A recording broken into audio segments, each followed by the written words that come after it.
Welcome guys another blog. ಇವತ್ತು ಕೋಟೆ ಕೆರೆಗೆ ಬಂದಿದ್ದೀನಿ. ಲೇಕ್ ಕಿಲ್ಲ ಐತ್ಲ, ಕಿಲ್ಲ ಎದುರುಗಡೆ ಕೆರೆ ಐತಿ. ಇದನ್ನೂ ಮಸ್ತ್ ಮಾಡಿದಾರು. ಮತ್ತು ಇಲ್ಲಿ ಬೋಟ್ ಸಿಸ್ಟಮನ್ನು ಮಾಡಿದಾರು. ಮತ್ತು ಕೆರೆನೂ ಮನಗಂಡ ದೊಡ್ಡದೈತಿ.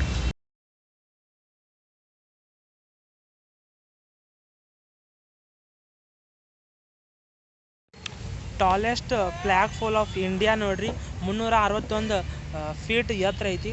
ಇಂಡಿಯಾದಾಗನ ನಂಬರ್ 1 ಹೈಟ್ದಾಗ ಇದ್ದಿದ್ದಂದ್ರೆ ಇದು ಬೆಳಗಾವ್ದಾಗ ಐತಿ. ನಮ್ಮ ಕರ್ನಾಟಕದಾಗ, ನಮ್ಮ ಬೆಳಗಾವ್ದಾಗ ಐತಿ. ಟಾಲೆಸ್ಟ್ ಫ್ಲ್ಯಾಗ್ ಫಾಲ್ ಐತಿ ನೋಡ್ರಿ ನಮ್ಮ ಇಂಡಿಯಾದಾಗ. ಅದು ನಮ್ಮ ಕರ್ನಾಟಕದಾಗ, ಅದು ನಮ್ಮ ಬೆಳಗಾವ್ದಾಗ 361 ಅಡಿ.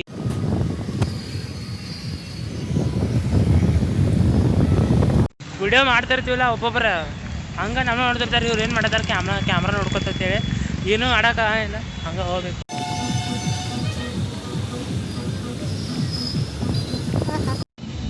ಬೋಟಿಂಗ್ ಆಪ್ಷನ್ ಐತಿ ಗೈಸ್. ಬೋಟಿಂಗ್ ಸಕಾರ ನೀವು ಮಾಡ್ಬೋದು. ಒಬ್ಬ ಪರ್ಸನ್ಗೆ 40 ರೂಪೀಸ್ ಐತಿ, ಮಾಡ್ಬೋದು. ಇದು ನೋಡ್ರಿ, ದ್ವೀಪ ಸಮೂಹ ಅಂತಾರಲ್ಲ, ನಡುಗಡ್ಡೆ. ಸುತ್ತಲೂ ನೀರ ಇದ್ದಿದ್ದು ನಡುಗಡ್ಡೆ ಇರುತ್ತಲ್ಲ, ಹಂಗೆ ದ್ವೀಪ ಸಮೂಹ ಆಗತ್ತೆ. ಸುತ್ತಲೂ ನದಿ ನೀರೈತಿ, ಸುತ್ತಲೂ ನೀರೈತಿ. ನಡು ಅದು ಗಿಡಗಳದು ಬೆಳೆದಾವು, ನಡುಗಡ್ಡೆ ಅಂತಾರಲ್ಲ, ದ್ವೀಪ ಸಮೂಹ ಆಗತ್ತೆ ಐತಿ ನೋಡ್ರಿ. ಎಲ್ಲಾರು ನನ್ನ ನೋಡತ್ತಾರೆ, ನಗರ್ ತಿಳತ್ತೇನು ಮಾಡಕತ್ತ ಅನ್ನೋದು. ಮತ್ತು ಬ್ಲಾಗರ್ ಅಂದ್ರೆ ಮೊದಲು ನಾನು ಸ್ವಲ್ಪ ಅನ್ಸುತ್ತಿದ್ನಿ ವಿಡಿಯೋ ಮಾಡೋಕೆ, ಯಾರೇನು ನೋಡ್ತಿರ್ತಾರೋ ಏನು ಅಂತೇಳಿ. ಬಟ್ ಈಗ ಅಂಜಿರೋ ಕೆಲಸ ಆಗಂಗಿಲ್ಲ, ಅದಕ್ಕೆ ಸುಮ್ಮನೆ ಧೈರ್ಯ ಮಾಡಿ ವಿಡಿಯೋ ಮಾಡ್ಕೊತ ಹೋಗೋದು. ಏನಾಗತ್ತಾಗದಿ ದೇವ್ರಿಗೆ ಬಿಟ್ಟಿದ್ದು. ಮೋಸ್ಟ್ ಫೇವ್ರೇಟ್ ಅಶೋಕ ಸಾರನಾಥ ಸ್ತಂಭ ಅದ, ನಮ್ಮ ರಾಷ್ಟ್ರ ಲಾಂಛನ. ಅದು 4 ಮುಖದ ಸಿಂಹ ಅದ. ಇದನ್ನು ಅವರು ಇಲ್ಲಿ ಶೋ ಮಾಡಿದಾರು. ಎಷ್ಟು ಚಂದ ಮಾಡಿದಾರೆ ಅಂದ್ರೆ, ತೆಳಗ ಸುತ್ತಲೂ ಬಾವಿಗತೆ ಮಾಡಿದಾರು. ನಡುಬರ್ಗ 4 ಮುಖದ ಸಿಂಹವನ್ನು ಮಾಡಿದಾರು. ವಂಡರ್ಫುಲ್ ಥೀಮ.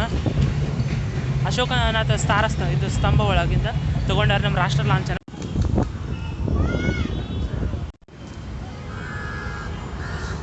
ಜೈ ಹಿಂದ್.